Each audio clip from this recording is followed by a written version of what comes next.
Langit yang Allah umpamakan sebagai atap pun sama fungsinya seperti itu. Ternyata menurut NASA dan juga menurut para ilmuwan hadirin rahimakumullah, bumi ini senantiasa dan terus menerus dihujani oleh asteroid, benda-benda langit yang menghujani bumi. Benda-benda langit tersebut nyampe ke langit bumi, dia hancur dan pecah dilindungi oleh atap. Atap inilah yang diumpamakan oleh Allah, langit inilah yang diumpamakan sebagai atap, maka tidak ada kesalahan sedikit pun dalam berbahasa Al-Quran. Bukan hanya sekedar terlihatnya saja, tapi ternyata dari segi fungsi pun tepat Allah mengumpamakan langit sebagai atap untuk kita.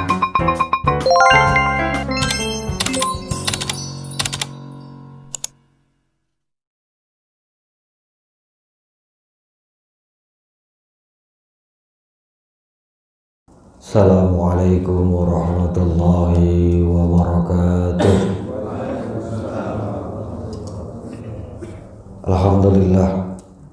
Alhamdulillah wa syukurillah wa salatu wassalamu ala rasulillah Sayyidina wa maulana Muhammadin ibn Abdillah wa ala alihi wa sahbihi wa mawalah. Allahumma arinal haqqa haqqa warzuqna ittiba'ah wa arinal batila batila warzuqna jatinabah, amma ba'd.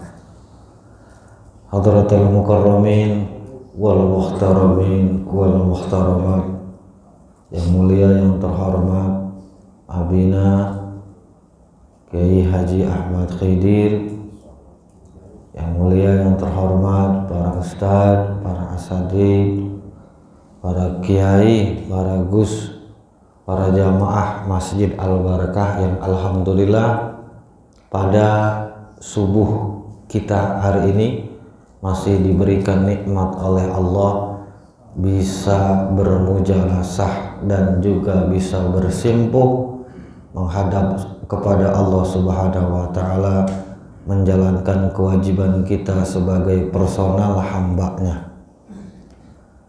Alhamdulillah pada pagi hari ini saya diberikan amanah oleh beliau, oleh Al-Ustadz Kiai Ahmad Al-Khidir ini untuk mengampu atau menemani para jamaah mengkaji kitab tafsir yang bertepatan pada pagi hari ini adalah membahas surat Al-Baqarah.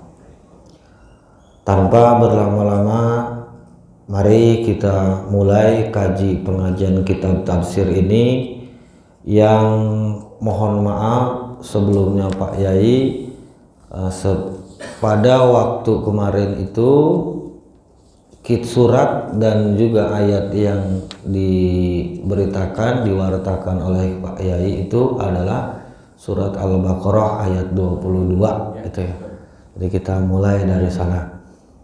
Sebelum kita ta'allum, sebelum kita thalabul ilm, menuntut ilmu akan menjadi adab yang sangat baik dan menjadi sebuah keharusan untuk mengenal apa yang kita kaji dan sumbernya dari mana. Alhamdulillah, saya coba tanya Pak Yai, ini kita ngaji pakai kitab tafsir apa? Katanya bebas saja Ustaz, yang penting sumbernya terpercaya dan jamaah pun bisa menyerap ilmunya yang manfaat. Kitab yang kita kaji pada pagi hari ini Bapak Ibu adalah kitab tafsir Al-Jailani yang ditulis oleh Sayyidi Syekh Abdul Qadir Al-Jailani, yang biasa kita kirimkan Fatihah ketika ziarah, atau kita kirimkan Fatihah ketika kita selesai sholat, ketika kita tahlilan. Beliau inilah yang menulis dan menjelaskan kitab tafsir. Keilmuannya sudah tidak diragukan lagi Bapak. Beliau merupakan seorang mujtahid, salah satu daripada pengikut mazhab Hanbali, sekaligus sebelumnya menganut mazhab Syafi'i. Seorang ulama tasawuf, ulama filsuf, dan juga termasuk ulama mufassir yang kitabnya ini sampai berjilid-jilid Ini kita alhamdulillah ketemu di surat Al-Baqarah jilid yang pertama pada halaman 55 di kitab yang kami baca. Sebelumnya Bapak Ibu, karena yang kita baca ini tentang kitab tafsir, maka pembahasannya harus runut, rigid, berdasarkan kaul-kaul para alim ulama, karena penyampainya saya pribadi bukanlah merupakan orang yang sebenarnya pantas untuk menyampaikan atau menafsirkan Al-Quran. Kalau kita kan barangkali siapa aja berani ngomong apa aja, cuman saya diajar sama guru, diajar sama orang tua, ketika belum makomnya maka tempatkan posisi yang paling layak. Karena kita sama-sama sebagai pelajar, mau apapun gelarnya itu, mau profesor, mau doktor, mau sarjana, ketika belum mencapai derajat mujtahid, maka hendaknya menukil kepada kaul dan pendapat para alim ulama. Untuk metode pembelajarannya agar lebih komprehensif, lebih menyeluruh, Bapak juga memahami apa yang saya sampaikan, Ibu juga bisa mudah mencerna apa yang nanti akan dijelaskan, maka pertama akan saya sampaikan dulu, bacakan dulu ayat Qur'annya sambil diterjemahkan. Nanti setelah selesai dibaca, baru saya bacakan kitab dari redaksi tafsirnya dan dijelaskan.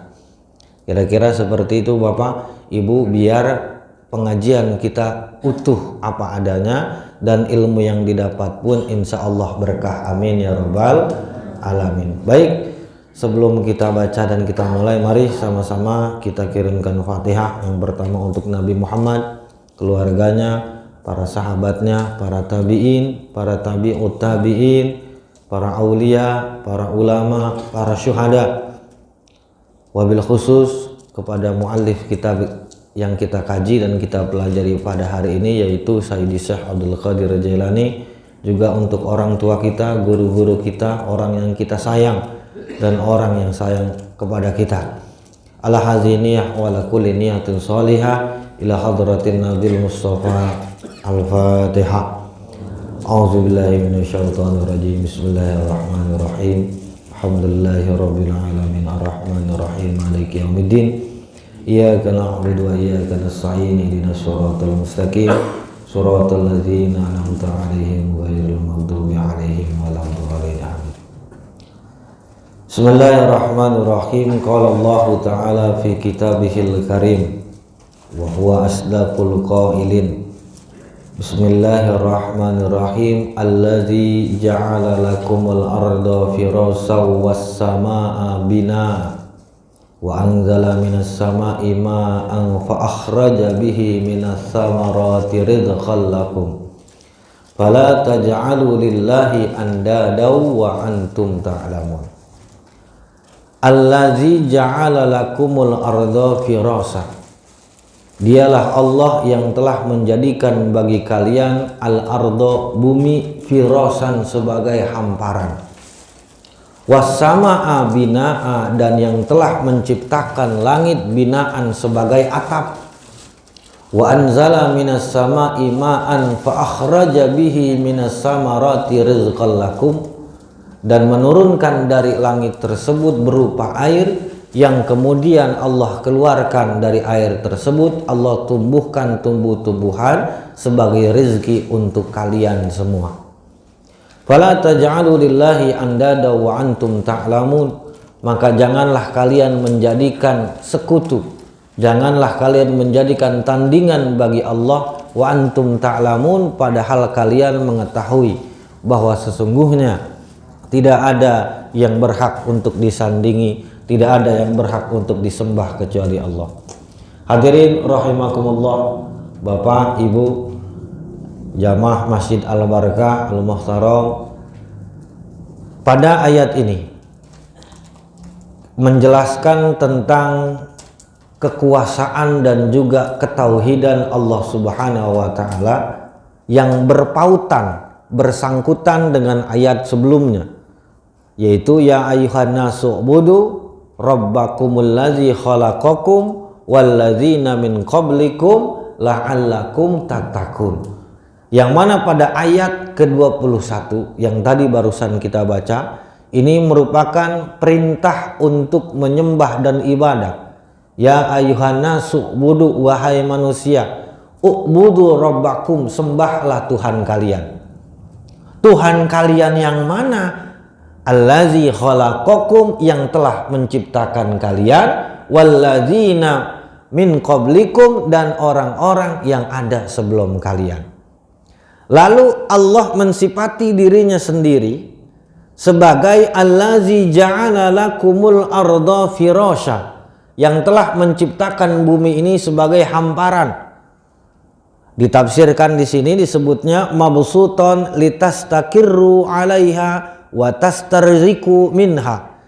Allah bentangkan bumi, Allah buat bumi dia tidak terlalu keras dan tidak terlalu lembek, sehingga bisa digali, dikeluarkan darinya air, sehingga bisa ditanam dari tanaman tersebut manusia bisa makan. Inilah yang Allah maksudkan, bumi diciptakan sebagai hamparan, menjadi medan kita mencari rezeki, wa tastarziku minha. Wassamaa bina'a, dan Allah yang telah menciptakan langit binaan, sebagai atap. Jadi Tuhan, Pak, Tuhan yang kita sembah ini adalah pertama Tuhan yang menciptakan kita. Bukan cuma kita yang diciptakan, tapi juga orang-orang sebelum kita. Bukan cuma menciptakan manusia, tapi juga yang menciptakan bumi. Allah juga mengatakan bahwa dirinya lah yang menciptakan langit. Allah juga mengatakan bahwa dirinya lah yang menurunkan hujan. Ketika sudah turun, maka Allah tampakkan, Allah munculkan tumbuh-tumbuhan dan juga makan-makanan yang mana kita bisa hidup melalui dari tumbuhan dan juga buah-buahan tersebut. Di sini Allah mengingatkan kita bahwa Tuhan yang sejati, Tuhan yang sebenarnya, yang paling berhak disembah itu tiada yang lain selain Allah. Siapapun kita bisa sembah, siapapun kita bisa dewakan, siapapun bisa kita tuhankan, tapi yang hak tentu cuma satu. Siapa? Inilah Allah menyebutkan tentang profil dirinya, profil keagungannya, tentang ketauhidan dan juga tentang keuluhian ketuhanannya. Apa yang Allah sebutkan tadi? Siapa Tuhan yang berhak disembah? Dialah yang tidak pernah luput, dialah yang tidak pernah lepas, dialah yang selalu ada di dalam tertib kehidupan di alam dunia. Perhatikan, kita lihat Allah lah yang menciptakan kita. Ciptaan kita nih, kita nggak tiba-tiba sendiri ada, Pak. Pasti kita membutuhkan sebab. Sebabnya siapa? Orang tua kita. Orang tua kita juga punya sebab untuk berubah dari Adam menjadi wujud. Siapa sebabnya? Orang tuanya, engkong nyai kita. Engkong nyai kita pun sama punya sebabnya, terus sampai berlanjut kepada Nabi Allah Adam alaihissalam. Nabi Allah Adam yang menciptakan adalah Allah. Allah yang menciptakan kita semua. Peran Allah tidak pernah luput, tidak pernah lepas dalam kehidupan kita sehari-hari. Inilah yang dikatakan Tuhan. Kalau ada satu makhluk, kalau ada satu sesembahan yang mampu menciptakan manusia, rahmatnya hadir senantiasa dari kita lahir, dari kita dikandung sampai kita lahir, sampai kita meninggal, maka dia pantas menyandang Tuhan. Kenyataan dan realitanya tidak ada, cuman Allah Subhanahu wa taala. Enggak cukup dengan hal itu Allah mentaukidkan kembali keagungan dan kekuasaannya. Allazi ja'ala lakumul arda, yang telah menciptakan bumi tadi firasan, sebagai ladang, sebagai hamparan yang kita bisa hidup.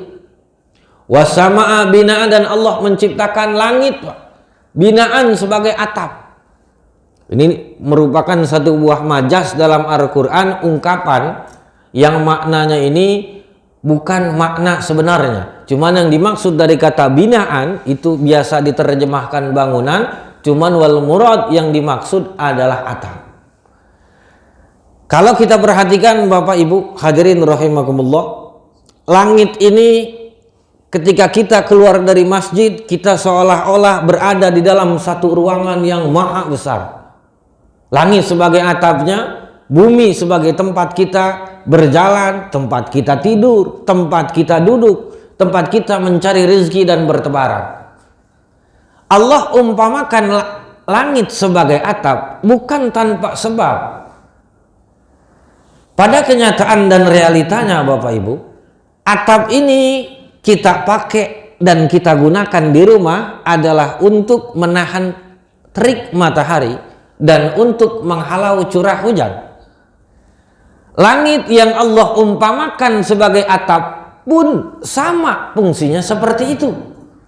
Ternyata menurut NASA dan juga menurut para ilmuwan hadirin rahimakumullah, bumi ini senantiasa dan terus menerus dihujani oleh asteroid, benda-benda langit yang menghujani bumi.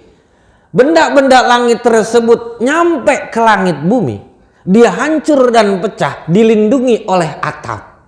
Atap inilah yang diumpamakan oleh Allah, langit inilah yang diumpamakan sebagai atap, maka tidak ada kesalahan sedikit pun dalam berbahasa Al-Quran. Bukan hanya sekedar terlihatnya saja, tapi ternyata dari segi fungsi pun tepat Allah mengumpamakan langit sebagai atap untuk kita. Coba bayangkan Pak, andai kata kita nih sekarang nggak ada atmosfer, nggak ada yang melindungi kita dari benda-benda langit, kita tiba-tiba lagi pagi ngaji begini ketiban apa? Ketiban meteor, rubuh kita mau sholat subuh pun nggak bisa khusyuk. Lah kalau kita lagi sholat tiba-tiba ada meteor jatuh, gempa bumi, masih mau sholat nggak kira-kira Bapak? Kagak. Pasti otomatis masing-masing dari kita nyelamatin diri sendiri. Artinya apa? Allah hadir di dalam kehidupan kita.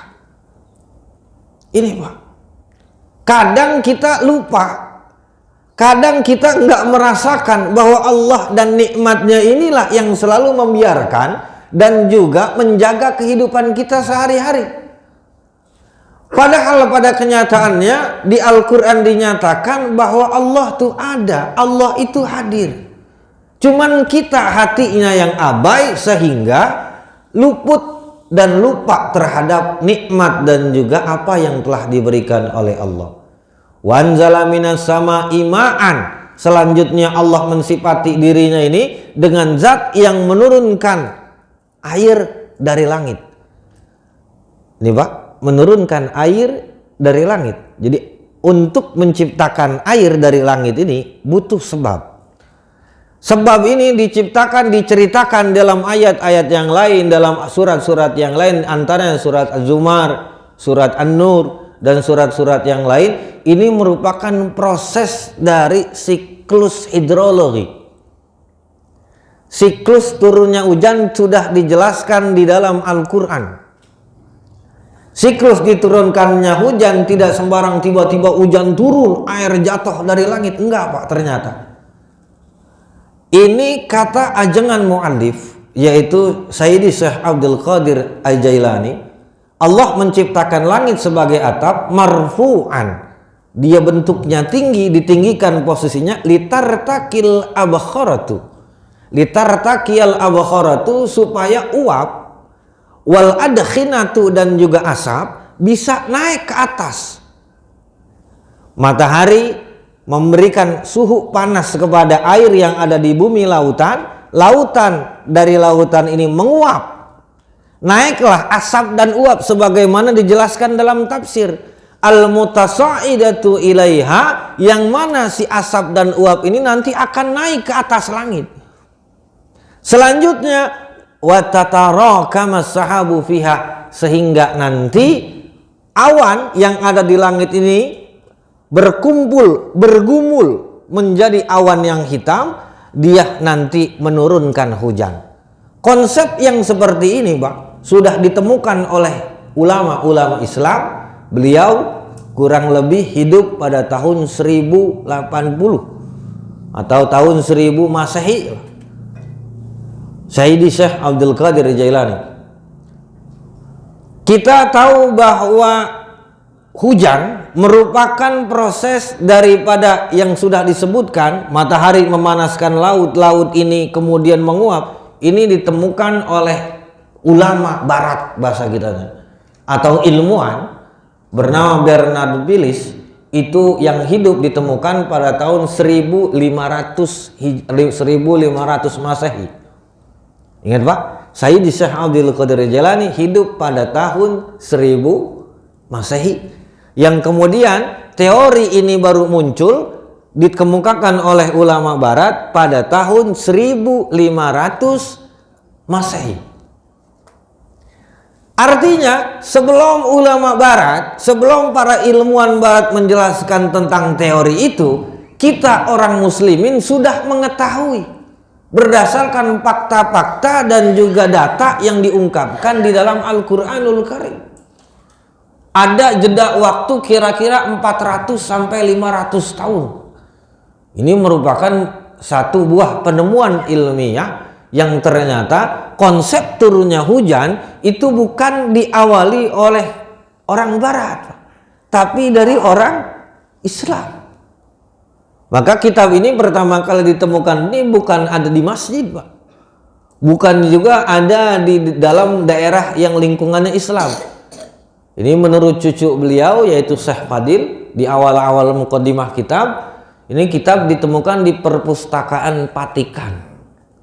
Vatikan itu di tempat saudara-saudara kita yang beragama Kristen. Di perpustakaannya di sana beliau dikenal sebagai Syekhul Islam wal Muslimin. Ketika beliau datang ingin melihat naskah makhtutah, sebutannya makhtutah atau naskah awal kitab ini yang tersimpan di perpustakaan, ditanya sama penjaganya, "Bapak siapa?" "Saya ini merupakan," dikenali namanya, Syekh Fadil, salah satu keturunan daripada penulis kitab, yang diantaranya beliau menyebutkan nama penulis kitab inilah Sayyidi Syekh Abdul Qadir Jailani. Apa yang terjadi? Disambut dengan mulia, diagungkan. Oh, ini ternyata merupakan cucu atau orang dari seorang filosof besar Islam. Di sono nggak dikenal kiai, Pak, nggak dikenal ustadz, nggak dikenal ajengan, dikenalnya filosof. Karena apa? Pandangan-pandangannya bersifat visioner. Apa yang beliau tafsirkan ini merupakan bentuk ilmiah, bentuk hal-hal yang bisa dikaji secara ilmu pengetahuan alam, dan ternyata dibuktikan 400 tahun setelahnya ini benar kejadian. Teori tentang hujan ini ditemukan pertama kali, tadi saya sudah jelaskan, dipublikasikan pertama kali oleh Bernard Billis tahun 1500 Hijriah, 1500 Masehi, diuji secara klinis, belum dipublikasikan pada tahun 1600 Masehi, baru dipublikasikan secara akademis pada tahun 1900 Masehi. Artinya orang Islam kita, Pak, sudah tahu tentang teori hujan ini berdasarkan kajian-kajian ulama salafus saleh itu lebih dahulu kira-kira 500 sampai 600 tahun. Artinya harusnya dalam segi pengetahuan kita umat Islam ini mempunyai kemajuan yang harusnya lebih pesat. Cuman ala kulli hal ternyata kita umat muslimin terutama di Indonesia ini masih ketinggalan terlalu banyak dalam hal-hal yang sifatnya teknologi dan juga pengetahuan alam. Maka para ibu, para bapak, jamaah hadirin rahimakumullah, dari ayat ini kita bisa tangkap yang pertama bahwa Allah merupakan Tuhan yang sejati karena beliaulah, karena Allah lah, karena dialah zat yang menemani kita, selalu keberadaannya ada dan tidak pernah tidak ada, nikmatnya maupun zatnya. Maka fala taj'alu lillahi andadan, maka janganlah kalian menjadikan Allah, janganlah kalian menjadikan sekutu bagi Allah Subhanahu wa taala. Wa antum ta'lamun, padahal kalian tahu bahwa nggak ada yang bisa menandingi Allah. Apa kata Syekh Abdul Qadir Jailani? Wa antum ta'lamun ay anna silsilatal asbab. Padahal kamu mengetahui bahwa sesungguhnya urutan rantai daripada sebab musabab, muntahiyatun ilaihi subhanahu wa ta'ala. Itu berpucuk akhirnya nanti kepada satu zat, yaitu Allah subhanahu wa ta'ala. Maka para orang-orang pinter cendekia zaman dulu Pak, itu diantaranya Aristoteles, yang kita kenal sebagai bapak logika, itu beliau mengatakan ada penggerak utama dari para alam semesta ini, al-muharrikul awal sebutannya tuh. Karena tidak mungkin ada sesuatu yang bisa irtiqa minal adam ilal wujud, berubah naik dari derajat tidak ada menjadi ada. Secara logika kita tidak akan terbuka kalau nggak ada yang buka. Masjid nggak bakalan rame kalau nggak ada yang datang dan nggak ada yang buat. Otomatis ada yang membuat masjid, otomatis ada pula yang mengurusi masjid. Secara otomatis pula ada yang ngidupin speaker sampai nyalain AC di ruangan kita pada saat ini. Artinya ada sesuatu, ada zat yang menggerakkan itu. Yang pertama kali menggerakkan alam semesta, yang menciptakan dia dari tidak ada menjadi ada, disebut oleh para filosof adalah Tuhan. Tuhan yang kita kenal dalam agama Islam adalah Allah subhanahu wa ta'ala. Dari banyak Tuhan tuh Pak, sesembahan umat manusia kan banyak, bukan cuma Allah aja yang disembah oleh manusia, cuman ma'budun bihaqqin, cuman tetap Allah subhanahu wa ta'ala. Bagaimana Ustaz cara kita, bagaimana Gus cara kita untuk membedakan mana yang hak dan mana yang batil? Maka para ulama-ulama tauhid, ulama usuluddin itu memberikan jalan alternatif melalui pengajian kitab tauhid. Di antaranya adalah dengan mempelajari dalil-dalil tentang alam semesta yang menunjukkan bahwa cuman Allah lah satu-satunya yang berhak menyanding gelar Tuhan. Karena beliaulah, karena Allah lah yang menjadi pencipta dan juga pengawas segala sesuatu di dalam setiap kejadian. Jadi pada ayat ini Allah menegaskan kembali kepada kita tentang keagungan dan juga ketuhanannya. Kalau ada orang yang mau ngaku jadi Tuhan, ada orang yang ngaku menjadi pencipta segala alam semesta, maka di antara bukti yang harus dihadirkan adalah ini semua. Bisakah dia menciptakan manusia? Bisakah dia menurunkan hujan dari langit? Bisakah dia menciptakan bumi? Bisakah dia menciptakan langit? Andai kata ada makhluk yang mengaku Tuhan, ada Pak nanti. Bukan sekarang barangkali. Mudah-mudahan juga jangan besok. Nanti di masa yang akan datang siapa itu? Adalah Dajjal la'anatullah alaih. Itu Pak. Kalau kita baca Quran, kita ngaji, datang ke majelis pengajian, enggak kaget kalau nanti ada makhluk, ada satu sosok individu yang ngaku Tuhan, kita udah ngerti cara menangkis ajakan-ajakan batil hal seperti itu. Lalu dilanjutkan pada ayat selanjutnya, wa in kuntum fi raibim mimma nazalna ala abadina fa'tu bisuratim min mislih. Wa in kuntum, dan jika kalian semua, fi raibin itu ada di dalam keraguan, mimma nazalna ala abdina, dari apa-apa yang kami turunkan kepada Muhammad hamba kami, fa'tu bi suratin min misli, maka datangkanlah satu surat yang menyerupai surat dalam Al-Qur'an. Wad'u syuhada'akum min dunillah, panggil Tuhan-Tuhan kalian, panggil pembantu-pembantu kalian, panggil semua orang yang kalian agung-agungkan sebagai Tuhan. Untuk apa? Untuk membantu kalian min dunillah, tapi jangan Allah. Selain Allah yang kalian panggil, in kuntum shadiqin, jika kalian memang benar dalam dakwahnya bahwa mereka adalah sebagai Tuhan. Jadi Pak, Al-Quran menantang. Al-Quran menantang umat manusia semenjak zaman dahulu. Jika memang Al-Quran ini dituduh menjadi buatan manusia, bukan kalam Allah. Jika Al-Quran ini dikatakan merupakan kalam Muhammad, bukan firmannya Tuhan, bukan firmannya Allah, Maka tantangan dari Allah, silahkan ciptakan satu surat yang sama sepadan dalam unsur tata bahasa dan hikmah di dalamnya. Kalau memang bisa, dan sebenarnya tidak akan bisa, nanti di ayat yang depan kita akan baca dan kita akan terangkan, maka pada sebenarnya ini Allah nantang umat manusia. Barangkali nggak ada yang nanggepin Ustadz tantangannya Allah ini. Oh ada Pak, ada. Siapa diantaranya yang berani menjawab tantangan Allah? Musailamah al-Kadzdzab. Pak, diantaranya Musailamah al-Kadzdzab merupakan orang yang ngaku menjadi nabi palsu, Pak. Zaman sekarang nabi banyak, Pak. Bosen jadi kiai, bosen jadi ustadz, serat katanya. Pengen lebih banyak pendapatannya, umatnya lebih gede, jadi nabi. Cuma zaman dulu Musailamah al-Kadzdzab bikin surat namanya surat Al-Fil. Ya Pak, namanya surat Al-Fil itu artinya gajah. Al-Fil, mahual fil. Al-Fil gajah. Mahual fil, apa itu gajah? Lahu hurtumun tawil. Dia mempunyai belalai yang panjang. Wazan bun qasir, dan buntut yang pendek. Enggak usah bikin surat Quran, Pak.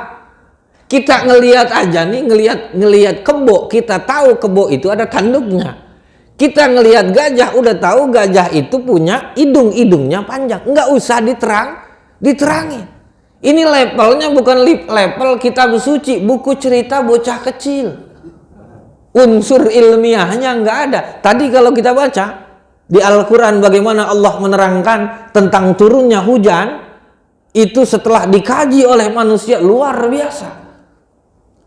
Tapi ketika dicoba oleh Musailamah al-Kadzdzab, nama asalnya Musailamah cuman digelarin al-Kadzdzab. Al-Kadzdzab ini nggak cuma satu, banyak orang-orang yang demen ngaku zaman Nabi, diberantas semuanya habis pada zaman Sayyidina Abu Bakar Siddiq. Jadi diantara peran besar dari Sayyidina Abu Bakar Siddiq itu memberantas nabi-nabi palsu ketika Nabi Muhammad SAW meninggal.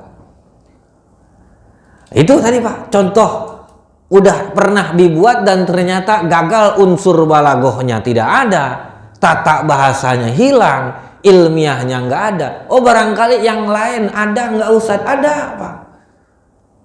Tulaiha bin Khuwailid itu seorang nabi palsu juga, mencoba bikin ayat Al-Quran, ternyata sama, dari segi kualitasnya kosong. Yang paling baru, barangkali baru beberapa puluh tahun atau beberapa tahun dari kita zaman sekarang tuh Pak, emang karena orang Indonesia mah apa aja dijual laku di Indonesia. Daun kalau dibungkus juga masukin dalam plastik laku barangkali. Sampai sekarang di Indonesia Pak, masih banyak orang-orang yang ngaku spesial, bahkan terlebih na'udzubillah min dzalik yang ngaku nabi. Zaman dulu beberapa tahun yang lalu kita kenal namanya siapa? Ahmad Musaddiq, pemain bulu tangkis Pak. Guru olahraga. Pulang jalan-jalan ke Bogor, orang jalan dari Bogor tuh pulang bawa apa? Bawa talas biasanya. Dia pulang bawa wahyu. Tuh Pak. Saking kreatifnya, dia punya ajaran sinkretisme, artinya menggabungkan seluruh ajaran. Menurut dia, saya ini dapat wahyu dari Jibril, sama. Cuman wahyu saya nggak berupa kata-kata, tapi merupakan pemahaman yang utuh tentang ajaran Islam. Jadi dia pakainya kitabnya bukan Al-Quran doang Pak. Dia pakai kitab suci orang Kristen juga, sama Alkitab dia pakai itu, Perjanjian Lama, Perjanjian Baru. Injilnya yang terselip di sana, berikut sama Al-Quran, sampai kitab Torah, kitab Taurat yang diyakini oleh orang-orang Yahudi itu dijadikan pemahaman utuh oleh dia, versinya sendiri. Ada pengikutnya, ada banyak Pak. Karena apa? Kagak ngaji, demennya di rumah kongkok belajar lewat YouTube, scroll TikTok dari pagi sampai malam. Tuh Pak, pentingnya kita datang ke masjid, pentingnya kita belajar ketemu para ulama, ketemu para imam, ketemu para orang-orang soleh, bukan cuman sekedar nyerap ilmu Pak. Ilmu barangkali bisa kita ditandingi oleh Google zaman sekarang. Google dan ChatGPT barangkali lebih ahli dan lebih canggih ilmunya. Bapak mau nyari apa aja ada di sana. Dari hal yang berbau-bau agama sampai non-agama pun ada. Tapi ada yang kita sebut namanya pendidikan dan muwajah, tatap-tatapan. Maka dalam ilmu Islam ini ketika mau transfer ke ilmuwan nggak cukup Pak beli ijazah Bapak di Shopee, klik maunya apa, ditulisin nama saya di sana, itu nggak bisa. Harus ada proses. Karena dalam proses ini terjalinlah hubungan batin antara murid dan guru, antara penyampai ilmu dan penerima ilmu. Barulah ini yang disebut dengan ijazah. Nah kalau kita kan kagak Pak. Karena udah enak dimanjain sama media kita. Kata Ustadz Anu di YouTube-nya, channelnya Anu bilang begini, A bilangnya. Kata Ustadz B di channel Anu bilangnya C misalkan. Akhirnya Ustadz dikumpulin sama dia, pendapatnya yang satu bilang A, B, C, D, dia bilang sendiri yang lain kayaknya salah semua, yang bener Z. Ini ujung-ujungnya begini Pak. Artinya apa? Media boleh. Kita belajar dari YouTube cakep. Mau belajar ngaji dari TikTok mantap. Tapi tetap kita harus punya satu sandaran utama kita, yaitu kepada guru. Biar apa? Biar ketika banyak polemik kehidupan dalam keseharian dan juga kebingungan kita ini bisa kita sandarkan. Maka itu Bapak Ibu merupakan pentingnya kita menuntut ilmu. Pentingnya kita ngaji biar nanti enggak ngaku jadi nabi. Itu Pak. Karena inilah menjadi penyakit orang-orang beragama di Indonesia. Tapi alhamdulillah insya Allah di jamaah Masjid Al-Barakah ini nggak ada yang ngaku jadi nabi kan Pak ya. Ya kalau ada langsung arak aja keliling kampung, umumin nabi baru. Biar ditawain sama-sama. Insya Allah, tabarakallah Pak. Itu ada Pak. Itu Pak, tantangan dari Allah. Kalau seandainya kata nggak mempercaya Al-Quran itu merupakan ayat suci berasal dari Allah, silakan dibuat satu surat yang sebanding. Fa in lam taf'alu, seandainya kata kalian memang tidak bisa melakukan hal tersebut, walan taf'alu, dan kalian memang nggak bakalan mampu, fatakun nar, maka takutlah terhadap api neraka, allati uquduha annasu wal hijarah, yang mana bahan bakarnya Pak itu annasu, itu adalah manusia yang dibakar Pak di neraka, itu manusia yang jadi bahan bakarnya. Wal hijaratu, dan batu-batu yang jadi sesembahan oleh orang-orang kafir kaum pagan zaman dulu. Itu dia nanti itu para berhala yang jadi sumber apinya. Cuman sekarang heran Pak, orang Indonesia zaman sekarang udah nggak takut sama neraka. Udah rada kagak takut sama neraka. Udah nggak apa-apa, gua mah nggak pengen banget masuk surga. Masuk neraka juga nggak apa-apa. Ntar gua party sama temen-temen gua di sono. Tuh, Pak, anak zaman sekarang. Enak gua di neraka ketemu artis, ketemu Michael Jackson, ketemu orang-orang bule. Dia kata pengen party di neraka Pak, masya Allah, pengen pesta. Gimana mau pesta? Lu aja lagi dibakar. Gimana mau tawa? Gimana mau nyengir? Gimana mau kita bisa seneng-seneng? Bapak nih, kalau nggak percaya Bapak nyengir sambil bakar jempolnya sendiri aja. Kalau bisa bertahan 5 menit, mantep Pak. Itu sama buat orang-orang yang ngaku nggak apa-apa, gue masuk neraka ntar gue pesta di sono. Kan sakit Pak, logikanya kayak begini. Karena apa? Pemahaman soal agama kurang, suka bicara depan publik. Ini yang menjadi kekhawatiran kita bersama. Jadi ntar yang dibakar itu kita di sana. Orang-orang yang penuh dengan dosa, yang jadi bahan bakar neraka apinya lah itu ya. Uiddat lil kafirin, yang mana neraka tadi ini disiapkan untuk orang-orang kafir. Orang-orang yang menutup hatinya dari ajaran Islam. Bagaimana Ustaz kalau orang-orang yang Islam, yang Muslim banyak dosanya, dimasukin ke neraka apa enggak? Bapak Ibu hadirin rahimakumullah, masukin ke neraka, masukin ke surga itu enggak bisa dan juga bukan ketentuan saya, juga bukan ketentuan manusia. Ulama dan kiai ajengan manapun enggak ada yang bisa mastiin, karena itu adalah hak prerogatif murni milik Allah Subhanahu wa Ta'ala. Allah yang punya. Enggak ada kewajiban bagi Allah untuk memasukkan orang yang rajin ibadah ke dalam surga. Enggak ada, Pak. Kita masuk surga murni karena fadl, karena pemberian dari Allah Subhanahu wa Ta'ala. Kan begitu di kajian kitab-kitab tauhid kita. Allah memberikan kenikmatan kepada kita dengan masuk surga itu bukan karena ibadah kita, Pak, tapi karena murni dari Allah Subhanahu wa Ta'ala. Karena andai kata ibadah kita jual ke Allah, maka kita masih punya utang gede, Pak.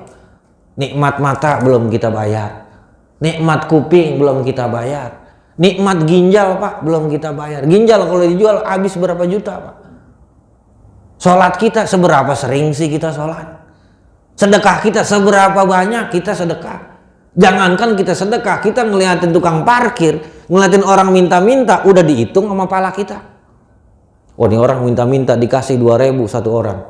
Kalau 10 jadi 20.000. Itu baru 10. Gimana kalau 100, 200.000? Satu hari itu dapat 200.000. Gimana kalau seandainya kata 2 hari 400.000? 3 hari 600.000. Ngasih belum, rezeki orang udah dihitung. Itu Pak, kelakuan kita tuh, ya. Itu kelakuan kita. Sedekah mah kagak, ujung-ujungnya duit cuma dikasih gope, recehan kita kasih. Cuman pikiran kita udah kebangetan jauh nih. Apa itu yang mau kita jadi andelin nih untuk kita masuk ke surga? Amal ibadah kita, sholat kita yang kosong kagak ada khusyuknya. Atau amal ibadah kita yang sebenarnya kita peruntukkan ada kemauan tertentu, bukan lillahi ta'ala. Duha kita rajin, selawat kita nggak pernah perek, ngaji kita kemana-mana. Tujuannya cuma satu, biar rezeki lancar. Ikhlas nggak Ustadz? Ikhlas yang begitu, Pak. Ikhlas. Cuman tingkatannya ini masalahnya. Kan masih belum lillahi ta'ala. Belum bisa kita sampai tingkatan muklisin yang betul-betul ikhlas. Tuh, dalam Kifayatul Adqiya wa Minhajul Asfiya kata Said Abu Bakar Syata Adimyati dijelaskan tuh ikhlas ada tingkatannya itu, Pak. Yang pertama, kita beramal berbuat pure murni lillahi ta'ala. Bapak sholat bukan karena ngarep surga, bapak sholat, bapak sedekah bukan karena ngarepin nikmat di akhirat. Ibu ibadah, ibu sujud bukan karena pengen jauh dari neraka, tapi murni menjalankan hak sebagai abad, sebagai hamba. Mukhlis tuh, Pak. Tingkatan nomor 1. Nomor 2 di bawahnya. Kita beramal untuk mengharapkan keuntungan akhirat. Saya pengen sholat 5 waktu rajin biar nggak masuk neraka. Itu ikhlas juga, Pak, sama. Ranking 2 cuman. Ranking 3-nya kita beramal, amalnya amal akhirat untuk Allah, tapi ada keuntungan, ada harapan dunianya nih. Di antara contohnya kayak semodel kita rajin baca waqiah, rajin sholat duha biar kaya, biar rezekinya lancar. Ini ikhlas juga, Pak, sama. Cuman tingkatannya tingkatan yang paling bawah. Itu yang mau kita tuker sama surga. Kalau barangkali amal-amal kita yang kita itu enggak cukup, Pak, untuk masuk nyampe ke depan gerbong surganya doang. Oleh sebab itu, mari sama-sama kita perbanyak ibadah. Ibadah nggak perlu nunggu ikhlas, Pak. Yang penting kita jalanin dulu sambil beriringan bersamaan kita latih diri kita sedikit demi sedikit untuk menjadi orang yang ikhlas. Karena orang soleh itu nggak tiba-tiba brojol lahir langsung jadi soleh, enggak. Ada prosesnya. Bapak juga datang dari rumah nggak tiba-tiba ting langsung ada di masjid. Jalan kaki dulu. Orang mau buang hajat, mohon maaf, Pak, mau kencing juga nggak bisa tiba-tiba kencing aja. Dia buka celana dulu. Cuman orang gila, Pak, yang kencing main tibang kencing keluar air aja. Oleh sebab itu semua butuh proses. Kita menjalani kehidupan ini pun butuh proses. menjadi baik pun sama, jadi proses. Nah, ayat-ayat inilah yang menjadi teguran kepada kita. Mari sama-sama kita perbanyak ibadah. Mari sama-sama kita perbanyak amal kita, baik hubungan kita kepada hablum minallah maupun hubungan kita kepada sesama manusia, yaitu hablum minannas. Demikian dari penjelasan ayat-ayat ringkas 2 ayat kita sudah baca, karena waktu sudah menunjukkan ya Ustaz? 5.54 masih bisa dilanjut Ustaz? Cukup ya? Ya, karena sudah pas waktunya, jadi demikian dari saya. Kalau ada yang kurang atau pemaknaan yang kurang tepat, penjelasan yang terlalu melebar atau tidak sesuai dengan kitab tafsir, saya mohonkan sebelum ditutup barangkali saya kembalikan kepada Al Mukarram Kiai Haji Ahmad Khidir.